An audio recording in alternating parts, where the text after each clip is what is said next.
What's up, guys? Been a while. Welcome back, Bloodbath Racing. A lot of stuff been going on. I know you guys have, been missing our videos. We appreciate you guys' comments. Last video we were building my manifold, my intake for my engine. A lot of stuff gone on since then. I guess I'll give you guys a quick update on that. I know you guys, most of you saw that my son's shop burnt down and his car burned up and all that stuff, so we've been kind of tied up with that. But intake manifold is done. Took it to Paul Powell. He did the injector bones for me. Made some monster fuel rails. I'm no professional welder, but I think it'll hold up to 40 or 50 pounds of boost, I hope. But it came out pretty nice. I'm happy with it. 100 times better than the incorrect cast manifold I had. So just a little update on that. Me and Nick and Chase out here in the shop. It's 2 o'clock in the morning. We've been going since 8 o'clock this morning. Chase bought a little car, SN95 car. We drove to South Carolina to get it. Been sitting for a couple years. The guy lost interest in it. He left it sitting for like 2 years with the 85 in the fuel system.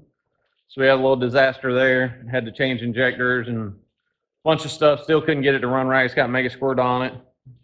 We've been working on it like all week relentlessly, and I'm sure most of you guys can relate that when you got a race car or a toy and you can't get it to cooperate, like you can't sleep, you can't think, you can't focus. Like all you think about is trying to fix it, figure out what's wrong with it. If you can't figure out what's wrong with it, drive you nuts. But so this morning we loaded the thing up, took it to a guy that's a lot more familiar with mega squirt than me to see if he could find something I was missing. We tuned Chase's other car, which you guys saw, with mega squirt on it, ran great. But this thing, we just couldn't get it figured out. We took it to Garrett. He worked on it a little bit, couldn't really get it working. He thinks possibly injectors, but we couldn't exactly figure it out. He got it a little better, but it just won't idle. It's surging, doing all kinds of crazy stuff. So we ended up buying a set of Bosch 210 injectors from him to put in it.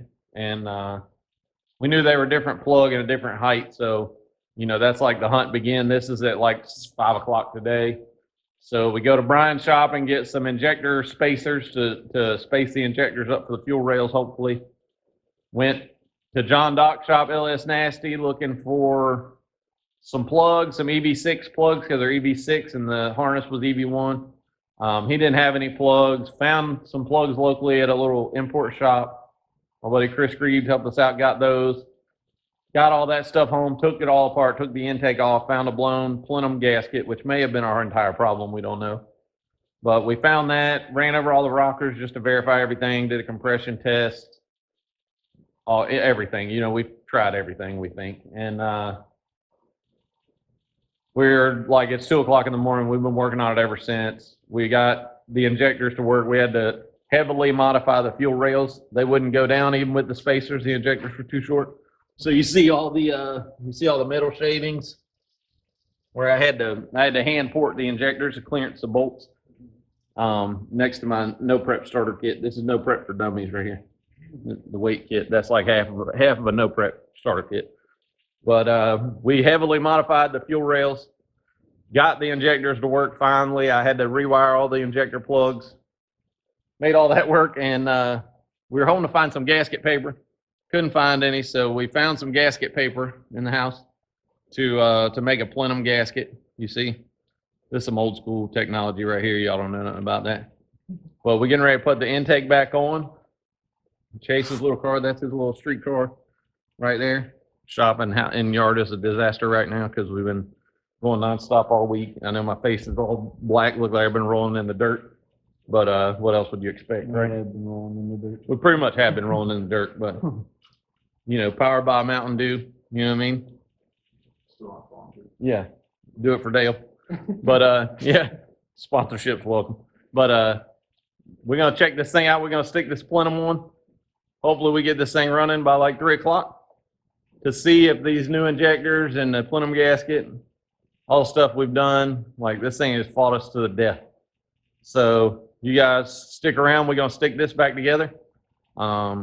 Little top secret deal. I don't know, a lot of you guys probably know this, but like on a paper gasket like this, What I'm gonna do is I'm gonna spray paint this joker, both sides, a couple of good coats of spray paint.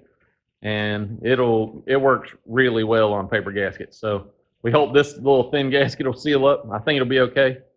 But we're gonna hit this joker with some Rust-Oleum, put the Mountain Dew box gasket on there, and pray that it seals up. This thing runs and does what it's supposed to do, so we can get some sleep for once this week. But give us a few minutes, and we'll be back to see if this thing will run.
We are looking at what used to be his SN95 car, and he's going to tell you a little bit about it.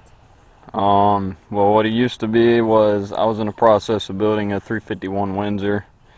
I was going to probably go S475. It's a stock block, had trick flow, 205 11R heads on it, a trick flow intake, good cam, mostly stock suspension style, actually all stock suspension style. It was just a really clean street car. We had an unfortunate incident happen. Okay, let me see the camera real quick, please.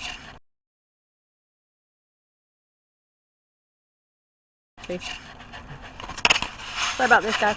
So, Chase, where was this car mostly seen at? Probably in the Hunted driveway. It's around the corner. And you did a lot of, kind of like grudge races with it? Yeah, I tried to mostly. I don't know that I ever fully had a good grudge race with it, but we would race some street cars back. I don't know that I ever fully had a good grudge race with it, but we would race some street cars back and forth there. I had a few small grudge races with it, but it was a pretty known car around this area. And we just, we'd race when we could, but a lot of people know my father, and that did not help my grudge racing game that much for the street car deal. So your father is, your dad, my husband, is Shannon Young, aka Bloodbath. And tell us how it got from, I'm going to insert some pictures and clips and a YouTube video that we did on it probably about a year ago at basically this spot right here. What happened to the car? So, I guess you could say this past weekend we had a fire incident. Somehow while I wasn't here, the yard had caught fire and it traveled to my garage, as you guys can see in the background. And then it burned the garage to the ground with my car in it and also my buddy's car. We had everything in the garage. The motor's sitting in the car, the transmission's underneath the car. Don't know if anything's salvageable yet. We had to pull it apart and look, check all the seals and everything, see it. I haven't even got a chance to come here and look at it yet. There's the turbo right there.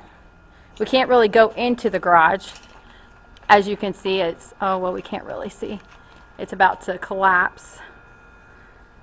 There's really nothing salvageable in the garage. Chase's car was sitting here. His buddy Hunter's car was sitting there. Like I said, there's the turbo.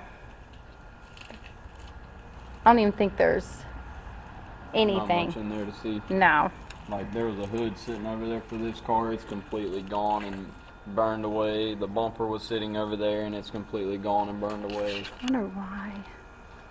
Yeah. And the whole roof is collapsing in. That's why the car's sitting outside right now. I went ahead and drug it out the other day just in case there was anything salvageable on it. I didn't want to leave it. I didn't want to leave the car in the garage for the roof to fall in on it.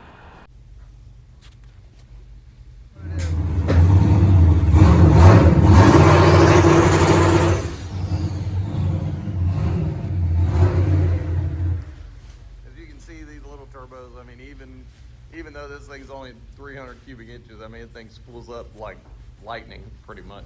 And this thing will leave on, you know, on the track, it'll leave on 8 pounds of boost, and it makes 12 like pretty much immediately.